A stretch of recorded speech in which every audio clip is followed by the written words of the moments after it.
மாண்புமிகு எதிர்க்கட்சி தலைவர் திரு உதயநிதி ஸ்டாலின் அவர்கள்.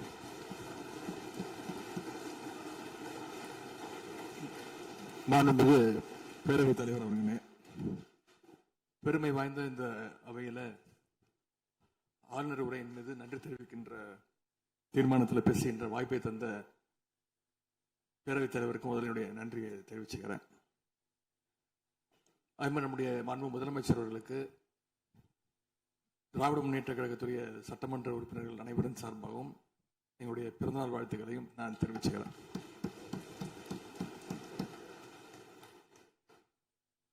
இந்த புதிய ஆட்சி அமைஞ்சு சரியா 40 நாட்கள் கடந்திருக்கு.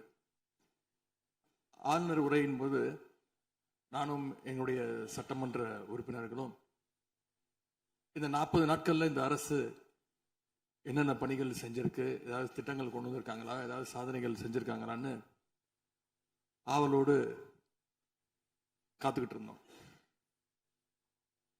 எங்களுக்கு வெறும் ஏமாற்றம் மட்டுமே எஞ்சியது. அப்படி எதுவுமே ஆளுநர் உரையில எங்களுடைய கண்களுக்கு படவில்லை, எங்களுடைய காதுகளுக்கு கேட்கவில்லை.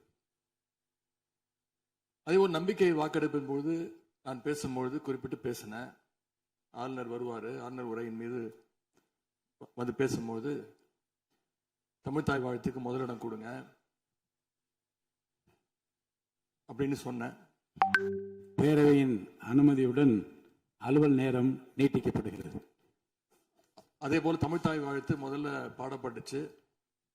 உடனடியாக தேசிய கீதமும் பாடப்பட்டுச்சு. தமிழ்தாய் வாழ்த்து ஒரு முறையும் தேசிய கீதம் 2 முறையும் பாடப்பட்டுச்சு.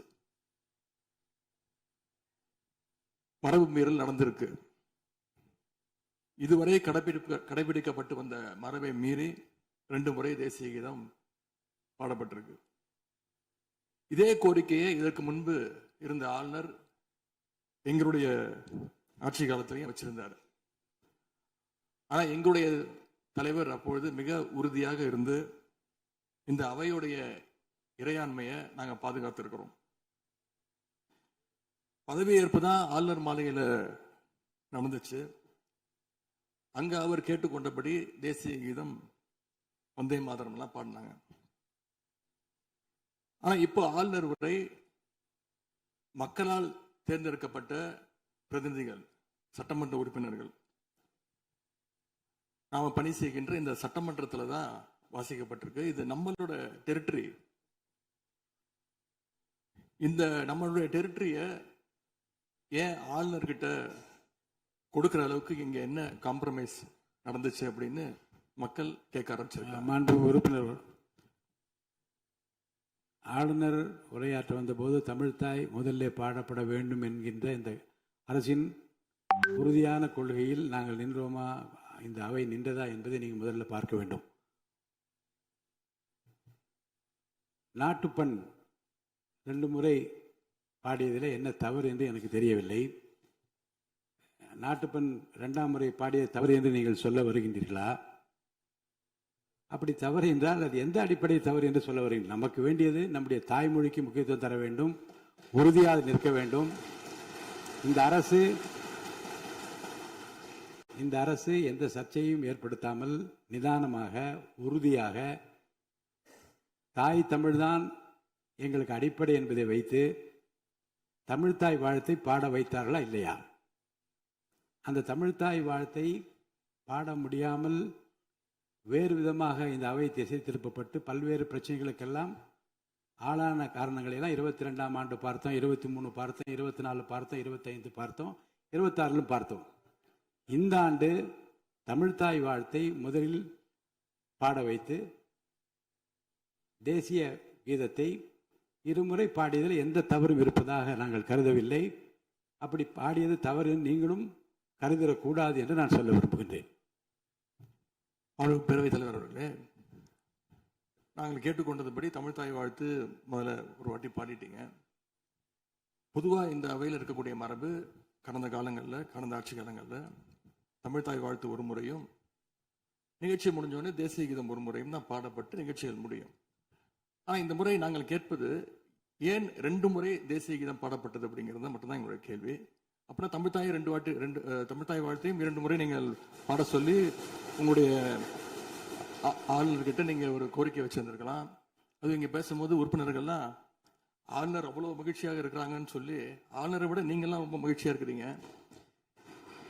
தமிழ்த்தாய் வாழ்த்தை ஆளுநர் முன்னாடி நாங்க பாடி காட்டிட்டோம் அப்படின்னு பெருமை பொங்கி இங்க எல்லாம் பேசிக்கிட்டு இருக்கிறீங்க. நீங்க சொல்றதை பார்த்தா தமிழ்த்தாய் வாழ்த்தை விட ஆளுநர் தான் உங்களுக்கு முக்கியம் அப்படிங்கிற எண்ணம் எங்களுக்கு ஏற்படுது, மக்களுக்கும் ஏற்பட்டுக்கிட்டு இருக்கு. பொதுப்பணித்துறை அமைச்சர். மாண்புமிகு பேரவைத் தலைவர்களே, தமிழ்த்தாய் வாழ்த்து எங்களுடைய முதல்வருக்கு உயிருக்கு எந்த அளவிற்கு முக்கியமோ அதே அந்த அளவுக்கு நாங்கள் முக்கியத்துவம் தருவோம். மாண்புமிகு எதிர்க்கட்சி தலைவர் அவர்கள் நாங்களும் பேச விட மாட்டோம்.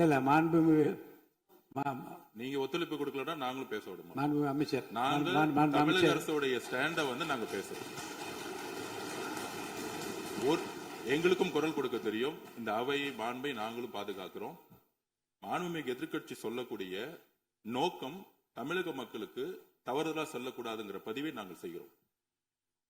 எங்களுடைய முதலமைச்சருடைய எண்ணம் என்ன, தமிழக மக்களுடைய எண்ணமோ அதுதான் எங்களுடைய முதலமைச்சருடைய எண்ணம். கடந்த 3-4 வருடங்களாக தமிழ்த்தாய் வாழ்த்து இங்க பாடப்படல. ஆளுநரை எதிர்த்தீர்கள், வெளிநடப்பு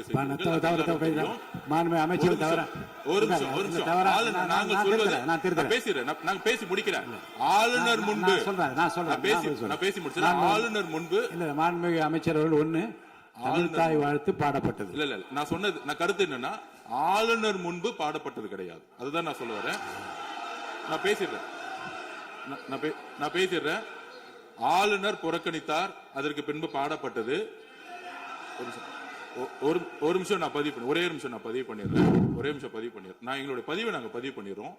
அதுல சொன்ன வார்த்தைகள் எங்களுக்கு கஷ்டமா இருந்துச்சு. காம்ப்ரமைஸ்ங்கிற வார்த்தை எங்களுக்கு கடினமா இருந்துச்சு. நாங்க திருப்பியும் நாங்க பதிவு பண்ணிக்கிறோம். எந்த விதமான காம்ப்ரமைஸும் கிடையாது. தமிழ்த்தாய் வாழ்த்தை முதலில் பாடப்பட்டது எங்களுடைய முதலமைச்சருடைய வெற்றி, தமிழக மக்களுடைய வெற்றிங்கிறத நாங்க பதிவு பண்ணி, எந்த காம்ப்ரமைஸும் இங்க நடக்கல. அதை நாங்க பதிவு பண்றோம்.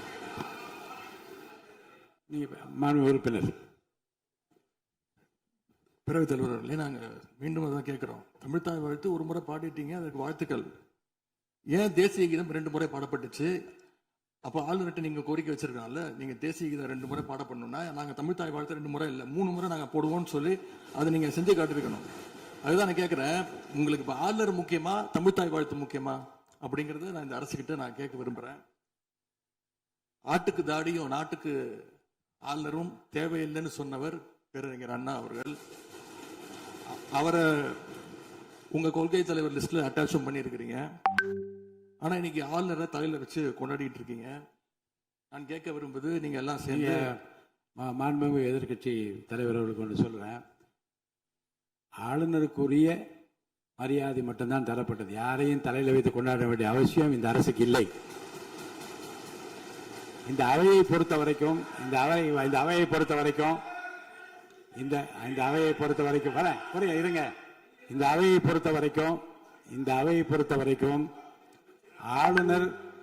ஆளுநர் இங்கே வருகை தருகிற போது உரிய முறையில் மரியாதையும், இந்த அவையினுடைய விருப்பத்திற்கு ஏற்ப, அவைத் தலைவரின் விருப்பத்திற்கு ஏற்பதான் நிகழ்வு நடைபெறும் என்பதையும் உறுதியாக நின்று தமிழ்த்தாய் வாழ்த்தை முதலில் பாட வைத்து, தமிழ்த்தாய் வாழ்த்துக்கு பிறகு தேசிய கீதம் ஒரு முறை அல்ல 2 முறை பாடப்பட்டது. அதில் எந்த விதமான தவறும் கிடையாது. அதில் உள்நோக்கம் கற்பிப்பது தவறு என்று நான் கூறுகின்றேன்.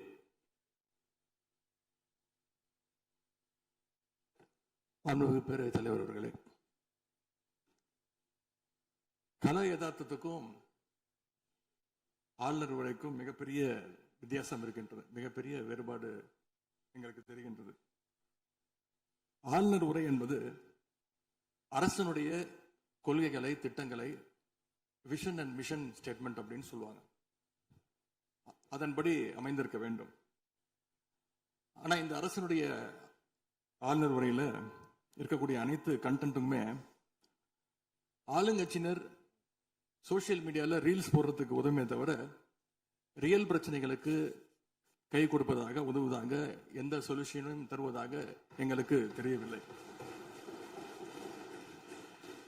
வழக்கமாக எதிர்க்கட்சி தலைவர்கள், எதிர்க்கட்சிகள் ஆளுங்கட்சிகளுடைய நிறை குறைகளை பேசுறது வழக்கம். அதுதான் எதிர்க்கட்சியுடைய பொறுப்பு, அதுதான் கடமை.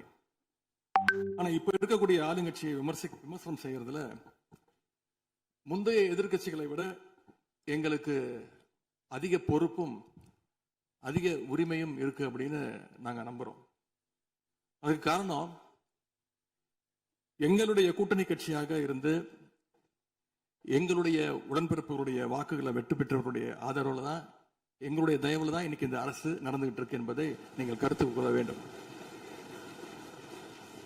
இன்னும் சொல்ல போனா, நாங்க இன்னைக்கு எதிர்கட்சியில் வரிசையில் மட்டும் இல்ல, ஆளுங்கட்சி வரிசையிலும் எங்களுடைய வாக்குகள் அமர்ந்திருக்கு. ஆனால் நான் மீண்டும் ஏற்கனவே சொன்னது மாதிரி, நாங்கள் வெறும் எதிரி கட்சியாக இல்லாமல் ஒரு ஆக்கப்பூர்வமான எதிர்கட்சியாக செயல்பட விரும்புகின்றோம். அந்த நிலைமையில இன்னைக்கு பல்வேறு பிரச்சனைகளை எடுத்து வைக்க விரும்புகின்றேன். முதல்ல, கடந்த 2 மாதங்களாக எங்களுடைய வேண்டுகோளை ஏற்று கலைஞர் மகளிர் உரிமை தொகையை 15ஆம் தேதி கரெக்டா மகளுடைய அக்கௌண்ட்ல போட்டதுக்கு எங்களுடைய நன்றியை நாங்கள் தெரிவிச்சுக்கிறோம். அதே போல் எங்களுடைய தலைவர் அவர்களால் தொடங்கப்பட்ட முதலமைச்சர் காலை உணவு திட்டம் 1ஆம் வகுப்பிலிருந்து 5ஆம் வகுப்பு வரைக்கும் நாங்கள் கொடுத்துட்டு இருந்தோம். அதை வர செப்டம்பர் மாதத்திலிருந்து தந்தை பெரியாருடைய பிறந்த நாளிலிருந்து 8ஆம் வகுப்பு வரைக்கும் நீங்க நீட்டிக்க போவதாக செய்திகளில் பார்த்தேன். எனவே எங்களுடைய திட்டத்தை நீங்கள் இன்னைக்கு எக்ஸ்டெண்ட் பண்ணியிருக்கிறதுக்காக மீண்டும் எங்களுடைய பாராட்டுகளையும் நன்றிகளையும் முதல்ல நான் தெரிவிச்சுக்கிறேன். ஆனா எங்களுடைய முதலமைச்சர் அவர்கள் தொடங்கின நான் முதல்வன் திட்டத்தை நீங்க முடக்கிற முயற்சியில் இறங்கியிருக்கீங்கன்னு கேள்விப்பட்டோம். தமிழ்நாட்டில் இருக்கக்கூடிய ஒவ்வொரு இளைஞர்களும் அவங்களுடைய துறைகள்ல நான் முதல்வன் அப்படின்னு உருவாகணும்னு தான் எங்களுடைய தலைவர் இந்த திட்டத்தை கொண்டு வந்தாங்க. இது நான் முதல்வன் திட்டத்தில் மட்டும் பார்த்தீங்கன்னா, கடந்த 4 வருடங்கள்ல 41 லட்சம் மாணவர்கள் இதுல டைரக்டா பெனிஃபிட் அடைஞ்சிருக்கிறாங்க. நான் முதல்வன் திட்டத்தின் மூலம் பள்ளிக்கூடம் செல்கின்ற மாணவர்களுக்கு அடுத்து அவங்களுடைய ஹையர் ஸ்டடீஸ் என்ன, எப்படி படிக்கணும், எந்த கோர்ஸ் எடுக்கணும் அப்படின்னு அவங்களுக்கு கைடன்ஸ் கொடுத்துருக்கிறோம். அதே மாதிரி உயர்கல்வி படிக்கின்ற மாணவர்களுக்கு எங்க போய் வேலைக்கு சேரணும், அவங்களோட எம்ப்ளாய்மெண்ட் ஸ்டெபிலிட்டியை நாங்க ஸ்ட்ரென்த் பண்ணியிருக்கோம். முக்கியமா நான் முதல்வன் திட்டத்தின் மூலமா யூபிஎஸ்சி மாதிரியான சிவில் சர்வீசஸ் தேர்வுக்கு தயாரிக்கின்ற மாணவர்களுக்கு ஹாஸ்டல் வசதியோட பயிற்சியும் வழங்கப்பட்டிருக்கு. பிரிலிம்ஸ் தேர்வாளர்களுக்கு மாசம் 7,500 ரூபாய், மெயின்ஸ் தேர்வாகிறவங்களுக்கு மாசம் 25,000 ரூபாய் கல்வி ஊக்கத்தொகையை இந்த நான் முதல்வன் திட்டத்தின் மூலம் எங்களுடைய அரசு கொடுத்துச்சு. அது மட்டும் இல்ல, டெல்லிக்கு இன்டர்வியூக்கு போயிட்டு வர்றதுக்கு அவங்களுக்கான போக்குவரத்து கட்டணத்தையும் அந்த செலவையும் அரசே ஏற்று இருக்கு நான் முதல்வன் திட்டத்தின் மூலமாக. சென்ற ஆண்டு மட்டும் தமிழ்நாட்டில் இருந்து யூபிஎஸ்சி கிளியர் பண்ண 60 பேர்ல 56 மாணவர்கள் இந்த நான் முதல்வன் திட்டத்தின் மூலம் பயன்பெற்றவங்க. அதுல நான் இன்னும் குறிப்பிட்டு சொல்லணும்னா, ஆல் இண்டியா லெவல்ல 2nd பிளேஸ் பிடிச்ச சகோதரி ராஜேஸ்வரி நான் முதல்வன் திட்டத்தில் பயன்பெற்றவங்க. இப்படிப்பட்ட நான் முதல்வன் திட்டத்தை கைவிட வேண்டிய அவசியம் என்ன அப்படிங்கறத முதலமைச்சர் அவர்கள் தன்னுடைய பதிலுரையில கூற வேண்டும்னு நான் விருப்பப்படுறேன்.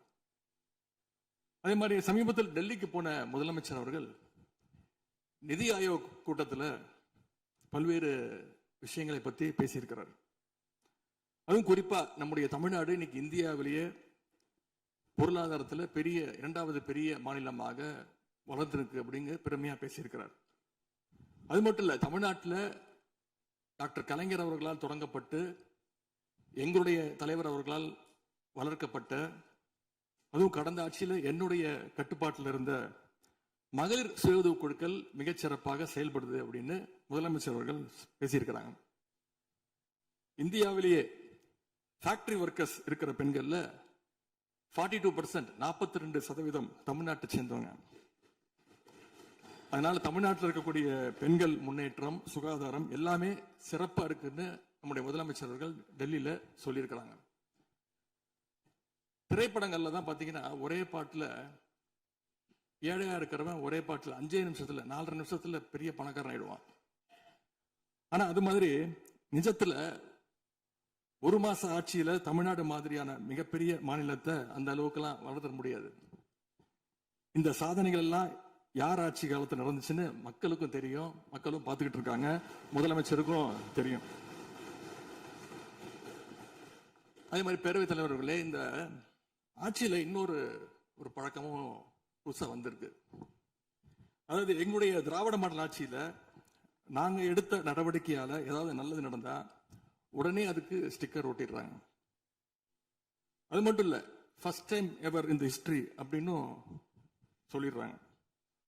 அப்படி சொன்ன சில ஃபேக் நியூஸ், தவறான தகவல்களை நான் குறிப்பிட விரும்புறேன். பஸ்ல மூத்த குடிமக்கள் கட்டணமில்லா பயணம் மேற்கொள்ள, மூத்த குடிமக்கள், பள்ளி மாணவர்கள் அவங்க எல்லாம் கட்டணம் இல்லாம பயணம் மேற்கொள்ள இந்த ஆட்சியில தான் முதல்ல அந்த திட்டம் கொண்டு வரப்பட்டது அப்படின்னு ஃபேக் நியூஸ் பரப்பிட்டாங்க. இதெல்லாம் ஏற்கனவே இருக்கக்கூடிய திட்டங்கள், எங்களுடைய ஆட்சியில கொண்டு வரப்பட்ட திட்டங்கள். அது மட்டும் இல்ல, அரசு பள்ளியில வழங்கப்படுகின்ற ஸ்கூல் பேக்ல முதலமைச்சரோட புகைப்படம் இல்லாம இப்பதான் முதல்ல வழங்குறோம் அப்படின்னு, ஃபர்ஸ்ட் டைம் இந்த ஹிஸ்டரி அப்படின்னு டேக் போட்டு ஃபேக் நியூஸை தொடர்ந்து பரப்பிட்டு இருக்கிறாங்க. இதெல்லாம் எங்களுடைய திராவிட முன்னேற்ற கழகம், எங்களுடைய திராவிட மாடல் அரசுல எங்களுடைய முதலமைச்சர் கொண்டு வந்த திட்டங்கள். இப்படி இவங்க ஸ்டிக்கர் ஒட்டின லிஸ்ட் மிகப்பெரிய லிஸ்ட்.